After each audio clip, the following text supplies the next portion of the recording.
all, I want to thank everyone in the club for putting this on. I know we're going to go through, and Rob, I think it's 5 forums, more than the presidential debates. For those of you who I have not met, I am Dan Roundtree, and I am from Temple City, California, out near Pasadena, home of the Rams. The son of an LAPD officer.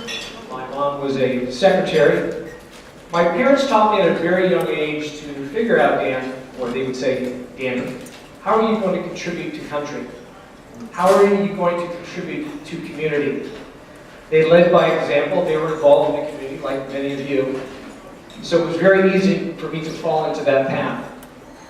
A product of public schools, I graduated from UCLA in 1982 with a degree in sociology. We have Bruins in the room. You're there?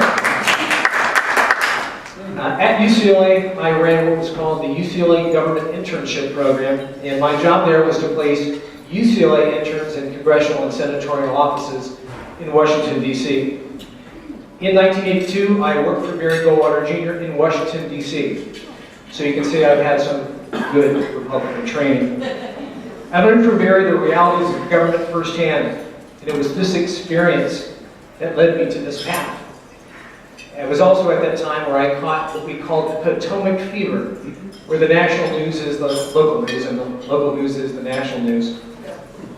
As a young Republican in the Reagan years, I learned that government starts with cities and communities.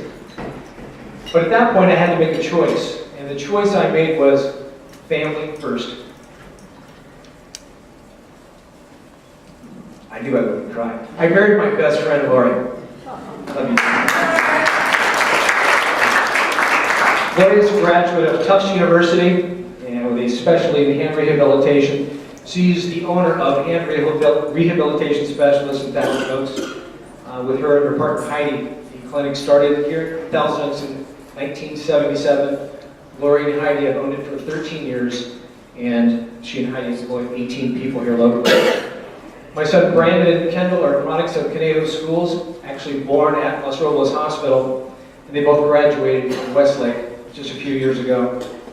My son Brandon graduated from Cal Lutheran and now lives in Atlanta. My daughter Kendall graduated from Loyola Marymount and is now pursuing her master's degree in business from Pepperdine University. When the kids were growing, I began to take leadership roles in virtually everything. Soccer dad, baseball dad, and as you all know, because you've all served on many boards, one group led to another, which then led to another, which then led to another. I'm the former commissioner of Westlake Pony Baseball, chairman of the Friends of Scouting Program, Boy Scouts of America, the Ventura County chapter, president of Westlake High School Soccer Booster Club, and chairperson for the Conejo Valley Days, Parade, Carnival, and a number of other items. But as empty nesters now, I have more time to communicate and participate in the next phase of my life, which is community service. In city government today, it's nice to have prior experience as a volunteer, but it takes current, formal classroom training and experience to serve as a council member. As former chair and current member of the Thousand Oaks Planning Commission, I've attended over 30 classes on city governance. 30, through one of the most respected organizations in the state, the League of California Cities. Classes ranging from city budgets, land use, zoning, public works, police and fire, water resources, there's a topic for you. Wastewater management, environmental practices, air quality resources, just to name a few. But in addition to classroom work, I have ruled and voted on over 74 individual projects in the city of Thousand Oaks in the last 3 years. Those cases covered topics such as new business applications, projects, housing elements, city safety elements, hillside protection, open space acquisition strategies, there's one for you, cell site applications, remodels, zoning, signage, and my favorite, solar installations. I would expect the residents of Thousand Oaks and all of you in this room, you'd want your council members to have the background, current training, and academic credentials to help make the tough decisions. New ideas, good intentions, and name recognition do not qualify someone to run our city. All current council members served on the Planning Commission. The current hands-on experience of the Planning Commission gives me the ability to work with the current council in helping to solve the challenges of today. In many of these cases, probably half of them that we work on at the Planning Commission get kicked up to the City Council. So I'm very familiar with each of the cases. But if I were sitting in the audience, I'd say, why Dan Roundtree? And why now? You may not recognize this, but the city is at a crossroads right now. And you started to see it in the paper. You're going to see more. Andy Fox at the recent State of the City address said, the city needs to do a better job in financial planning. He said it 2 separate times. I couldn't agree with him more. But the current council has no one who has any academic credentials in financial planning. So wouldn't it be a good idea to have someone participate in that capacity? That's what I hope to bring to the table. As a certified financial planner with 32 years experience with the same firm, I am that person. I'm the person with the training, 32 years of private sector experience, and the passion to help lead this city. This is not a popularity contest. I'm going to give you an example. I want you all to pretend you're human resource managers. That's your new title. If you look at the city of Thousand Oaks, it has assets, fixed assets, of about $1.2 billion. So if you look at it as a company, it's worth about $1.2 billion between the pipes and the sewer systems, the trucks, and the land, $1.2 billion. Annual revenues of about $80 million of general fund. You put it all together, about $125 million of annual revenue.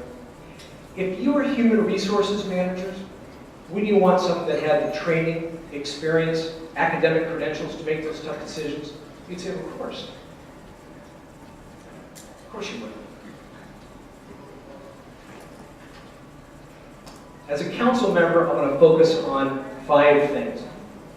There's a lot more to talk about, but I have 12 minutes. So I'm going to prioritize them as my top 5, or Dan's top 5. First of all, open space preservation. We have 16,000 acres of open space. In fact, did you know that 97% of Ventura County is either agriculture or open space? Here in Thousand Oaks, 16,000 acres. I'm going to defend everything I possibly can to do that. Open space acquisition strategies, that class we took, there's a science to this. This all did not happen by accident. And over the last 50 years, our founding leaders and the men and women that followed them did a fantastic job. Why? They made it a priority. I too will make this a priority. Public safety. Being the son of a police officer, that will always be top of mind. It's part of my DNA. When you look at cities around the state, you've all heard Thousand Oaks year in and year out is one of the number 1, if not number 1, each and every year for cities over 100,000 population. That's also not an accident. That's because there's priorities. Priority of public safety. And we can't forget our fire safety. We had an awful fire just a few years ago. No loss of life, no loss of property. Why? Rigorous hillside weed abatement and a number of other very well-prepared firefighters. The firefighters need to continue to be funded, and I will do everything I can to help them.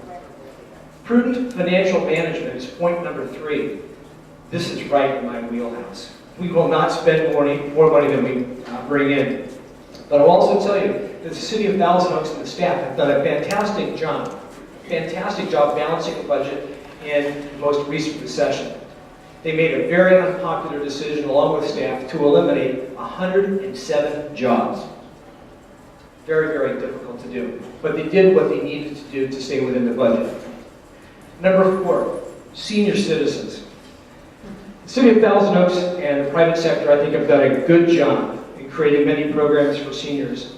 The Council on Aging, Senior Area Master Plan, Senior Concerns, the recently renamed Adult Center.